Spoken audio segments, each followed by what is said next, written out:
everybody, it's Connie with the Artisan Company, and welcome back to the channel. Just want to say thank you so much for liking and subscribing, all you guys. It has been such an encouragement. Thank you, thank you, thank you.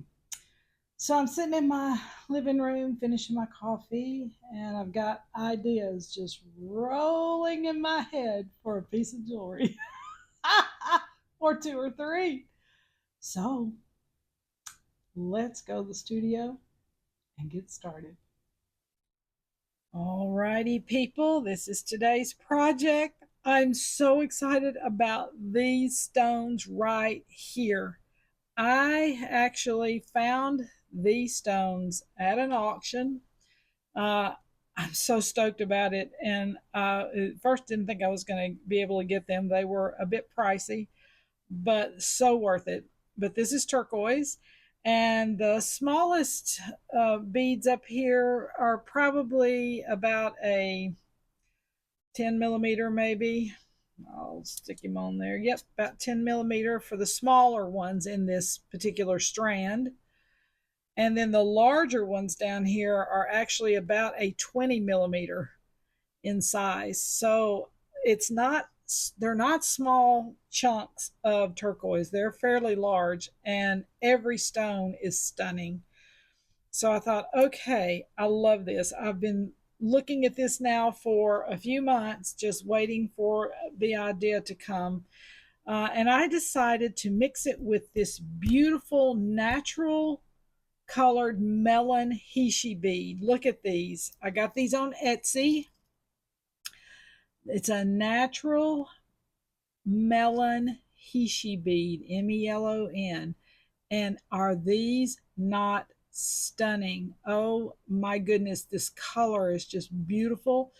They range from a 3 millimeter to about an 8 millimeter in size. And just this alone would be stunning as a necklace. It's just beautiful. But like I said, I got these on Etsy. This is about an 18-inch strand, so there's lots of things that can be made with this. So I'm planning on using this in between each little tiny piece here, each piece not tiny, but each piece of turquoise.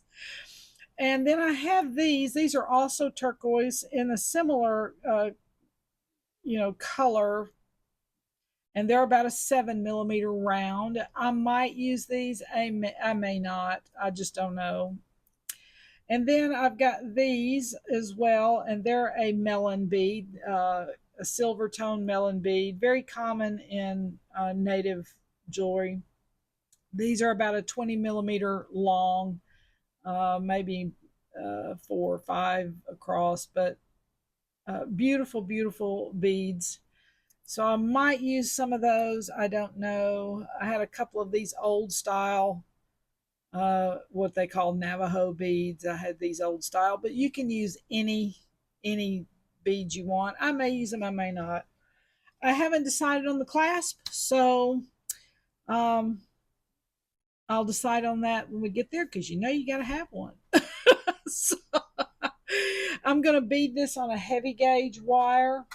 And let me see here. That would be an AccuFlex or a soft flex. It doesn't matter, AccuFlex or soft flex. This is what soft flex looks like. Either one, and a heavy, because these are chunky pieces. I got this at Hobby Lobby. I got this at Fire Mountain. So, okay. Let me get my head around where I'm going with this, and we'll be starting. Let's get started on this. As always, when I buy a strand of beads, this is just what I do. I go through every single solitary bead there is, especially if it's beads like this. These are chunky and irregular. So what I do is I lay them all out. I find out exactly how many beads I have. I divide them up into two piles, so I'll know that I have an even amount on each side. Then I go through and I'll look at each bead side by side to make sure that they're kind of alike.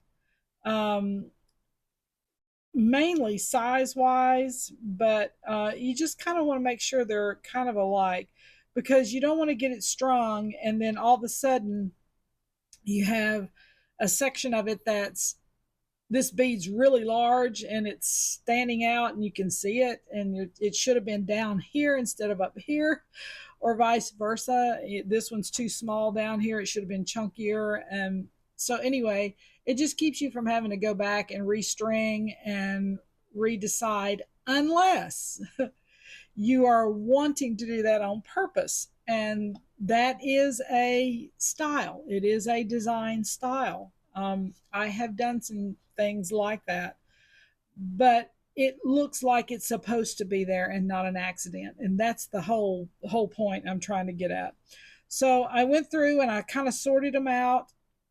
And I'm so stoked sitting here looking at them. They are so beautiful. Oh my goodness. I determined that this is the middle right here. In this little section, this little section of beads right here is the center. And then I went ahead and clipped my strand of Hishi beads over here, melon beads, and I want to show you the difference here in these. So I'm actually picking out specific beads out of this strand. And the reason why is because look at this. You have this one that's ultra thick right here. You can see it's thick. It's the 8mm one. It's really thick. But then right next to it was this little guy. And look how paper thin that little guy is. I mean, so I am going through and I'm picking out some of the thicker ones to go down on the bottom. And I'll kind of pay attention as I'm going, stringing this, to see what's happening size wise. So, but again, that's just my flavor. If you want them to be all different irregular shapes and sizes, and that's great, that is a style. So, but in this particular thing, I'm going for chunkier in the middle and a little less chunky as I'm going up. You can do yours any way you want to, but I just thought I would let you know that's what I was doing and why. Okay, so let me get my head wrapped around these little guys and pick out what I need for the rest of the strand, and then we'll get started stringing. Alrighty, we are going to get started on this. I decided to bead one side at a time, and that's so I can kind of gauge and monitor the size of the beads as I'm going with the Hishi that I'm going to put in it. And one other thing I forgot to tell you about the Hishi, which is really cool, but if you'll notice, I'll try to get Ken will show it to you, but if you'll notice that it's darker on one side than it is on the other. See, that side's kind of dark. You flip it over and that side's kind of light. So when you look at it from the side, it looks like it has a little line right there on the edge of it. And so what I've decided to do is I've decided to take that line and I'm going to turn it the same direction all the way around. So it's going to go down. So there's more light on the top versus the bottom. They'll be facing, the dark side will be facing down all the way around. And then on this side, it's going to be facing up. So just wanted to point that out. You do not have to do that at all. That is up to you. It's your design. And by the way, these little guys right here, you can pick any stone. Any chunky stone will work. You do not have to use turquoise. It's the overall concept, like I always say, of what the design is going to look like. This is going to be ultra simple, but ultra elegant and beautiful. Okay, so I put a marker here so I know this was the center of my necklace, and I'm going to start right here.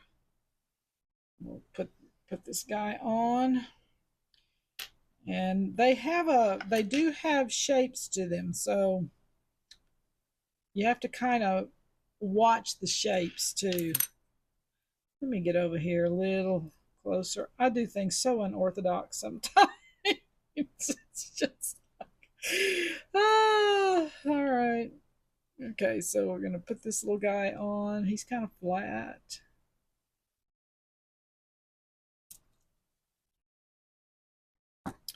Yes. Okay, so that's exactly what I was wanting to happen. We'll move these guys. I pulled some of these off by size just so I could already have them out there and ready to go. We'll move them up just a little bit. I'm trying to stay in the camera. All right, this guy needs to go down. So be that way, I think. Nope, other way, other way, other way.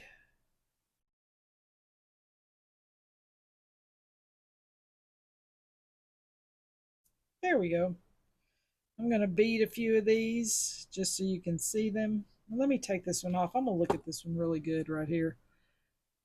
Okay, he has a little bit of a rough edge on him, so I'm going to take him out and replace him. That's a good one right there. I'll take him out, put this guy on.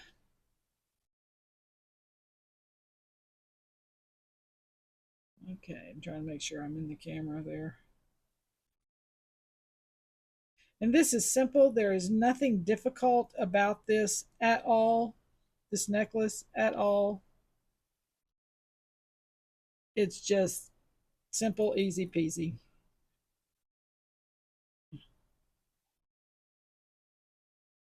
I'm lucky that most of these holes are large enough that I don't have to worry about my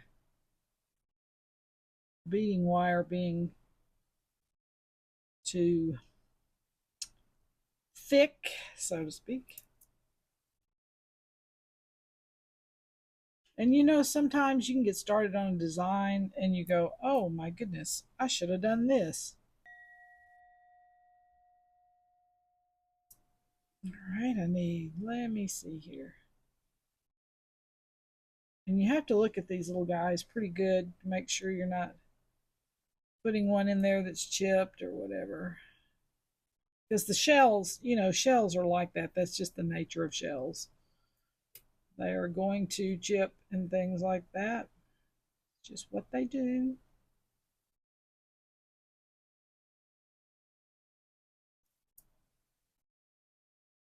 Wow. Alrighty. Yes. You can see where this is going right here. Wow. That's going to be absolutely beautiful, beautiful, very earthy. All right, I'm going to bead the rest of this side and then we'll get back. I've got the centerpiece done on this, and I initially when I strung it, and I love this because this is how the creative process works. My initial idea was just these two, but when I got in there, I realized that it needed a little bit more light uh, in the centerpiece. So I went ahead and did the middle, and I added this 8mm copper rondelle to it, is what I added to it. And this is what it looks like, a little flower, you know, the little flower discs. That's what it looks like. So I added that, and what I had to do was, because there's an even amount number of beads, when I got to the center here, I had to make the shell the center of the necklace. And then I had to reverse everything out coming this way because I just added that one little sliver of light in there. I mean, it's crazy. One thing can change the whole entire design. And that's a good thing. You know, I'm stoked. I'm a lot more stoked now than I was. So, what I did was, to make sure that the beads were flanking the correct way coming up, when I got to this middle, I added two of the copper in the center of the two beads. Then I did the shell, the copper, another piece of turquoise, the shell, the copper, another piece of turquoise, and then I reversed the pattern where the copper was on the bottom of the shell because I wanted it to have a different light effect than being on the top. And it's amazing how when you just flip those two things, it does change the way it looks. String a whole string of beads and reverse one bead in there and see how it changes it. It does. So when I got to this point, I decided to do 2 copper and reverse it. So now I've got copper, shell, turquoise, copper, shell, turquoise on both sides instead of the other way around. And it comes out just beautifully. So I added a copper piece here on each end, and now I'm going to add these 2 strands of turquoise to this, just straight turquoise, nothing in between, just straight stones. So that's where we're going. And I'll start right here. And when I'm stacking these, I try to stack them where the flat sides or flat side is down on it. Let me show you. Okay, so this little guy has a dome. You can kind of see the lift right there in the stone. And it's more flat on this side and more domed on this side. So I'm trying to do the flat side down as I'm going consistently so that the beads will stack beautifully. My whole purpose is for my YouTube channel is not so much to have you just duplicate everything that I do, although you can do that and it's great and it's beautiful, but I really want you to take the overall concept of what I'm doing and then put your thing into it. That has been always been my heart for this channel, is to have you guys go, I like that chunky blah blah. So let me see what I can do to make that look like me. Your spirit needs to go into it. And it's okay to copy things exactly. I don't have a problem with that. But it's more, even more personal when you make it your own and put your spirit into it, who you are. Just that's what makes it sing. So take the concepts and run with it with whatever stones you want to, and just run with it. Okay, so I've got this side beaded, and oh my goodness, look at what's happening here. Oh, yes, this is exactly what I wanted it to do. I love this. Your eye just goes, wow, and then you're into just solid color. I love it. Okay, I'm going to bead this side, and then we'll be back to try to wrap this up. We are at the end of this project. Oh my goodness, I'm so excited. I wound up having to use just a few of the round beads, and that's okay. I'm glad I had them. Okay, so what I did was I came up here with the chunks. After I did this little section, I came up here with the rest of the chunks. I started the little section of 3 of the round beads, and what I did was to pull all this color up. I did a little bead cap and another one of those little daisies, 3 of these, and then I knew I was putting a silver clasp on because it was neutral, so I knew I was going to do that. So I added 1 little silver bead cap right here, the old style, what I would call the old style Navajo beads. I added 1 here, and then I went ahead and did my crimp and crimp cover, and this is the first part of the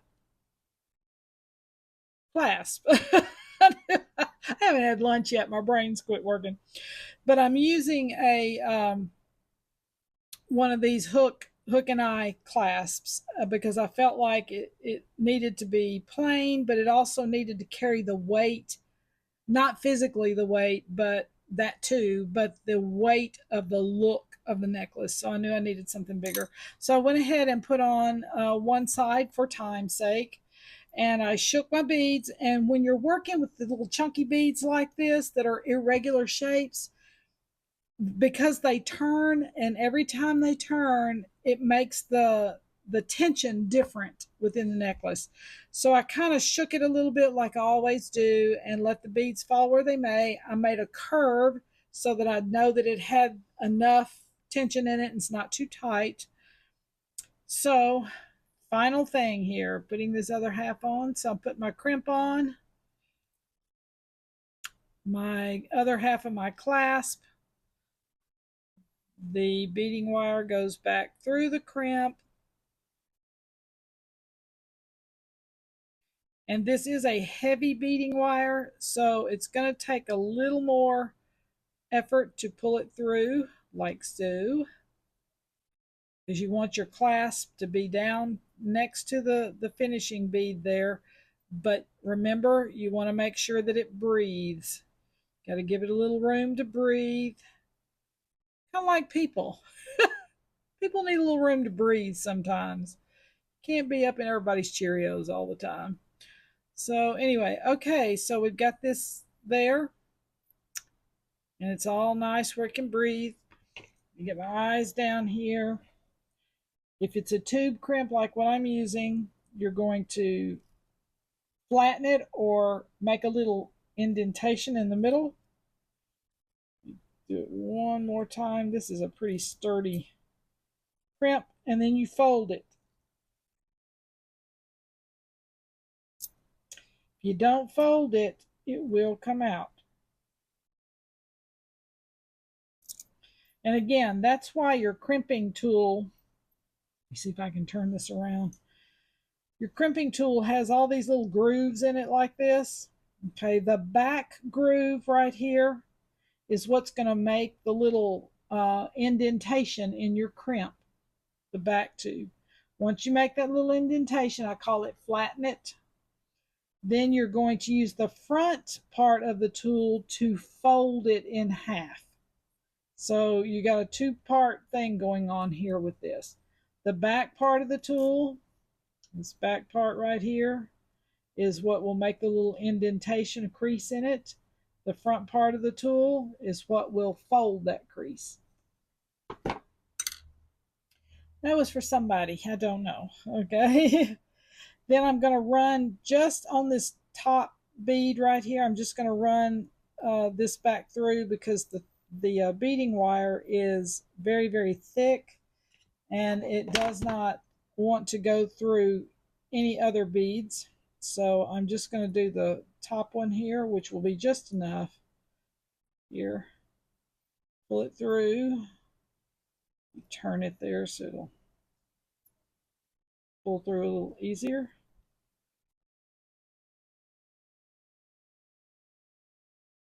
Alrighty, make sure he's down in there. Sometimes they're a little, there it goes. And then I'm going to take my flush cutters and I'm going to cut this right as tight to that bead as I can. All right, last thing here is to put on our lovely crimp cover for a finishing look. Put your little Pac-Man guy on there. Fold it very slowly, not too fast, and then close in the other edges of it very, very slowly, because these things will, run your finger over it, they will mash very easily. And then run your finger over it, see if you feel any edges. And if you do, just tighten them up. I think that's it. Okay, got it. All right. Oh, this project is done. And I am so excited about this. Guys, look at this beautiful, beautiful strand of turquoise. Oh my goodness. I am stoked about this piece of jewelry. I wish I could keep it, but I can't. Anyway, if you got any inspiration from this at all, please remember to like and subscribe and send me some comments. It does help my channel, and it helps me to know what to do next for you guys. Also, if you're creating some really cool stuff and you'd like to share, I've got a place for you to send those pics. I would love to see what you're doing and what kind of inspiration you're getting. So just makes me happy. Okay, we are done with this project, and I will see you on the next one. Bye.